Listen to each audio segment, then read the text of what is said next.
இலங்கை வாழ் தமிழ் பேசும் மக்கள் வரலாற்றில் வட இலங்கையில் பரந்து விரிந்திருக்கும் வன்னி பிரதேசத்தின் வரலாறு முக்கிய இடத்தினை வகிக்கின்றது. வன்னி பிரதேசம் மிக பழமையான வரலாறுள்ள பிரதேசம். சுமார் 2000 ஆண்டுகளுக்கு முன்பே இங்கு சிற்றரசுகள் தோன்றியிருந்தன.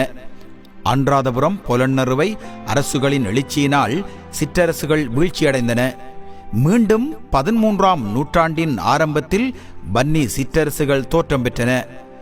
13ஆம் நூற்றாண்டில் இருந்து 19ஆம் நூற்றாண்டு வரை வன்னி அரசுகள் பிரசித்தி வாய்ந்தவையாக திகழ்ந்துள்ளன. வன்னி பிரதேசத்தில் அமைந்துள்ள முல்லைத்தீவு மாவட்டம் பல்வேறு காரணங்களுக்காக புகழ்பெற்றது. பந்தாரை வாழ வைக்கும் வன்னி மண்ணின் தலை சிறந்த மாவட்டங்களில் ஒன்றாக முல்லைத்தீவு மாவட்டம் விளங்குகின்றது. இயற்கை வளங்கள் நிறைந்ததும் மிகச்சிறந்த பண்பாட்டையும் கலாசாரத்தையும் கொண்டதுடன் சிறந்த அறிவியலாளர்களை உருவாக்கிய பகுதியாகவும் போர்த்துகீசர், ஒல்லாந்தர் மற்றும் ஆங்கிலேயர் போன்ற அந்நிய ஆட்சிக்கு எதிரான போராட்டங்களில் முன்னிலையில் இருந்த வீரர்களை கொண்டதாகவும் இப்பிரதேசம் விளங்குகின்றது. அடங்கா பற்று கொண்ட வீரமன்னன் பண்டாரவன்னியன் தனது இறுதி மூச்சு வரை ஆங்கிலேயருடன் போரிட்டு வீரகாவியம் படைத்த மண்ணும் இதுவாகும். அதேபோல் யானையடக்கிய அரியாத்தை, வேளம்படுத்த வீராங்கனை, மத யானையை வென்ற மாதரசி என்றெல்லாம் புகழ்பாடுகின்ற ஒரு வீரப்பெண் வன்னி மண்ணின் முல்லைத்தீவு மாவட்டத்தில் உள்ள குமுளமுனை கிராமத்தில் வன்னி மன்னன் சின்னவன்னியனின் ஆட்சி காலத்தில் வாழ்ந்ததாக செவிவழி கதைகள் மூலமும் வன்னிய இலக்கியத்திலிருந்தும் அறிய முடிகின்றது. குமுளமுனை கிராமத்தில் யானை மிரிச்சான் மதுரமடு பகுதியில் உள்ள கண்டல் காட்டினுள் மத யானை ஒன்று ஊரில் புகுந்து பல அழிவுகளை செய்கின்றது. இதை தடுப்பதற்காக சின்னவன்னியன் யானை பிடிப்பாளர்களான 7 ஊர் பணிக்கர்களை அழைத்து யானையை எவ்வாறு பிடிக்கலாம் என்று ஆலோசிக்கின்றான். அங்கே வந்த பணிக்கருள் ஒருவன் வேலை பணிக்கனே அத்தகைய யானையை பிடிக்க வல்லவனென கூற, இன்னொரு பணிக்கன் அவனை இகழும் முகமாக வேலை பணிக்கனால் பிடிக்க முடியாது, அவனுடைய மனைவி அரியாத்தைதான் பிடிப்பாளென எள்ளி நகையாடுகின்றான். இதை கேட்டு வாட்டமுடன் வீடு திரும்பிய வேலை பணிக்கன் அரச சபையில் நிகழ்ந்தவற்றை தனது மனைவி அரியாத்தையிடம் கூறுகின்றான். அந்நிகழ்வினால் வாட்டமுற்ற வேலை பணிக்கனை தேற்றிய அரியாத்தை அந்த யானையை தானே பிடித்து வருவதாக கூறிவிட்டு காட்டுக்குள் சென்று அதனை பிடித்து அதன் மேல் ஏறி வந்து ஊரிலுள்ள ஒரு புளிய மரத்தில் கட்டி வைத்தாள். இச்செய்தியை அறிந்த மன்னன் அவளை அரண்மனைக்கு அழைத்து சிறப்பித்தான்.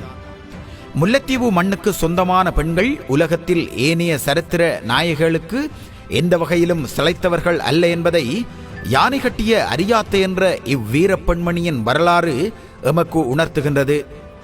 அத்தகைய வீரப்பெண்மணியின் ஞாபகார்த்தமாக முல்லைத்தீவு மாவட்டத்தை சேர்ந்த பல்துறை பெண் சாதனையாளர்களுக்கு அரியாத்தை விருது மற்றும் பாராட்டுதல்கள் வழங்கப்படுகின்றது.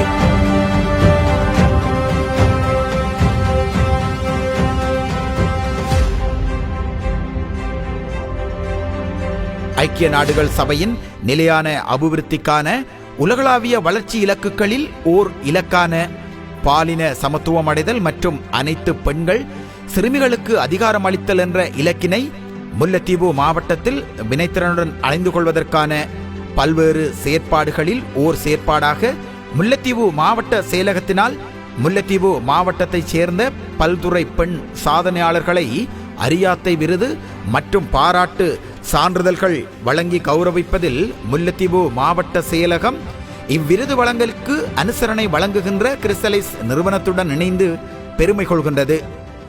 அந்த வகையில் சாதனைகளை சரித்திரங்களாக்கி பேதைகள் அல்ல மேதைகள் என சாதித்து நிற்கின்ற 6 பெண் ஆளுமைகளுக்கு பெண் வாழ்நாள் சாதனையாளர், ஆண்டின் சிறந்த பெண் தலைமைத்துவம், ஆண்டின் சிறந்த பெண் தொழில் முனைவோர், ஆண்டின் சிறந்த பெண் சமூக சேவகர், ஆண்டின் சிறந்த பெண் மாற்றத்தை ஏற்படுத்துபவர் மற்றும் ஆண்டின் சிறந்த இளம் பெண் தொழில் முனைவோர் என்பவற்றிற்கான அரியாத்தை விருதும், அதேபோல் ஆண்டின் சிறந்த பெண் தொழில் முனைவோரில் ஒருவராக, ஆண்டின் சிறந்த அரசியலில் ஈடுபடும் பெண் தலைவர்களில் ஒருவராக மற்றும் ஆண்டின் சிறந்த பெண் சமூக சேவகரில் ஒருவராக என 37 பெண் ஆளுமைகளுக்கு அவர்களது சாதனைகளை அங்கீகரித்து முல்லைத்தீவு மாவட்ட செயலகத்தினால் பாராட்டு சான்றிதழ்கள் வழங்கி கௌரவிக்கப்படுகின்றது. பல்வேறு சவால்களுக்கு மத்தியிலும் முல்லைத்தீவு மாவட்ட பெண்கள் தமது தன்னம்பிக்கையாலும் கடின உழைப்பினாலும் பல்வேறு வியத்தகு சாதனைகளை செய்து வருகின்றனர். இது அவர்களின் மன உறுதியையும் அர்ப்பணிப்பையும் எடுத்து காட்டுவதோடு முல்லைத்தீவு மாவட்டத்தின் மறுமலர்ச்சி வெகு தொலைவில் இல்லை என்பதை எமக்கு உணர்த்துகின்றது. நிலைபேறான உயர்தர வாழ்க்கை தரம் கொண்ட வளமான மாவட்டமாக முல்லைத்தீவு மாவட்டத்தை உருவாக்கும் இலட்சிய பயணத்தில் மாவட்டத்தில் சாதனை படைக்கும் பெண்களின் அர்ப்பணிப்பை பாராட்டி ஊக்குவிக்கும் பொறுப்பை உணர்ந்து 2025ஆம் ஆண்டுக்குரிய பெண் சாதனையாளர்களுக்கான அரியாத்தை விருது மற்றும் பாராட்டுதல்கள் என்பன கிறிசலைஸ் நிறுவனத்தின் அனுசரணையுடன் முல்லைத்தீவு மாவட்ட செயலகத்தினால் இன்று வழங்கி வைக்கப்படுகின்றது.